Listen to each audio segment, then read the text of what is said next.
Welcome back, welcome back, welcome back. Welcome back to my channel, guys. It's Renee and I'm back with another video. So first, let me start off by saying that having a C-section wasn't my choice. However, I wasn't allowed to say no. My baby's heart rate kept fluctuating and the doctors didn't want to risk having me wait until I was fully dilated to have a vaginal birth. When they told me I had to do an emergency C-section, I was crying. I cried like a baby because, you know, it's a major surgery and anything can happen in the OR. And deep down, I felt as though I had failed with my my birth plans. You know, everything was just going the opposite. I was in labor for 2 days. I wanted to have a vaginal birth. I was planning on doing it, no drugs at all, no anesthesia, you know, so everything was just going opposite. But at the end of the day, I knew I had to be strong for my baby and it was just time to get him out. I was suffering basically. So yeah, so they recommended a C-section, and although it wasn't in my plan or anything, I just had to do it. This is a very controlled procedure, so your partner will be asked to wait outside a few minutes so they can get everything ready before he's allowed to come in.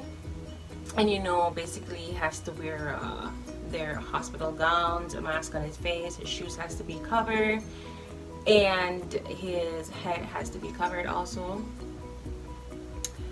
And basically it's for your protection throughout the surgery because you know it's very sterile and they just want to make sure that you're not prone to getting any infections or anything like that. So I mean, that was new to me because I wanted him there right away, but it's the hospital policy. He had to just wait out a few minutes before entering the room. So the second thing I want to make mention here is about the recovery room. So basically, my body was in total shock after my surgery. So I was transferred from the OR to a recovery room where they basically had me there monitoring my blood pressure, my heart rate, and they had me under a heated blanket because you know it's very cold in the OR, and I was just physically uncontrollably shaking all over. My teeth were shattering. It was crazy, you guys. I was in complete shock. I cried like a baby the next day, you guys. My body was in severe pain. And I mean, I knew eventually after the anesthesia is all worn off that I will feel pain, but this was just so unbearable. I cried. I cried like a baby. I would recommend, if you're gonna have a C-section, that you stay on top of your meds and make sure that your nurse is getting them to you on time. Don't play tough because you don't want to hinder your recovery. So this is the part where I found weird. Periodically my nurse will stop by my room and ask if I had a bowel movement or if I passed gas. Yes, they will ask. Apparently you're not allowed to leave the hospital until you pass gas or have your bowel movement. And also immediately after my surgery, they inserted a catheter basically to collect your pee because you know you had the anesthesia and you're numb basically from your waist down. So they will insert a catheter down there. And I think it was, I can't remember if it was 12 hours or 24 hours after your surgery, your nurse will stop by your room, help you out of bed, and have you walking around because you know you don't want to be getting any blood clots or anything like that from staying into the bed for a long time. So she basically will stop by and help you up, walk around the room, walk to the washroom, and they will remove your catheter and ask you to pee. And what happened with me is that they removed my catheter, they asked me to pee, but I didn't pee a lot, so they had to reinsert the catheter. And they had it removed the other day. I peed again and it was fine. Thank God, because it hurt like hell when they were putting it in.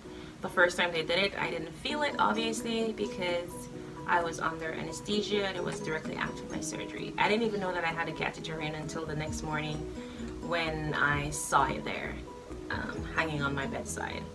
So yeah, I found that weird, the whole peeing thing and bowel movement thing and passing gas, but it's all necessary. Another thing that I've learned is that walking helps. So the nurse basically came by my room, helped me out of bed, and had me walking around. And she told me that the walking also helped with, you know, passing gas, as I mentioned before. And the quicker you're up, moving around, walking around, the faster your recovery. And for me, it hurt like hell. It felt as though I was learning to walk again for the very first time. But apparently it helped, so I just had to do it. Everything hurt. I felt everything in my abdomen, around my incision. It kept itching a little bit and I couldn't touch it, so it was quite irritating. And I couldn't laugh, I couldn't sneeze, I couldn't cough. I felt everything. If I laugh, I felt it down there. If I sneeze, I felt it down there. If I cough, I felt it down there. So it's just gonna take some time for everything to be back to normal and running smoothly again. So the after support is good. You're basically gonna need help when you're home and, you know, being discharged from the hospital. Avoid going up and down the stairs, avoid driving, and avoid heavy lifting. And you're not supposed to be lifting anything anyways, nothing heavier than the weight of your baby. I learned the hard way. I was up and down, back and forth, to and fro. And the main reason for this is because my son was hospitalized after birth. It was basically in the hospital for 1 month before I could take him home. But yeah, so my husband was there. He basically helped me with everything. But his dad passed away, like in the midst of it, and he had to leave the country to make funeral arrangements and whatnot. So when he left, then I was basically on my own doing everything, driving up and down. And even though I had a major surgery, I couldn't be in my bed resting, knowing that my son is in the hospital and he needed me. You know what I mean? So even though I was supposed to be resting after my surgery, I made sure that I was there with him every day by his side. I'm totally not against C-section, and as I mentioned before, my C-section was an emergency.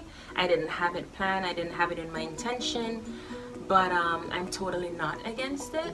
And there's this stigma that goes with cesarean, that you're less of a woman because you didn't have a vaginal birth, you didn't have it the right way or whatever. I totally disagree with that.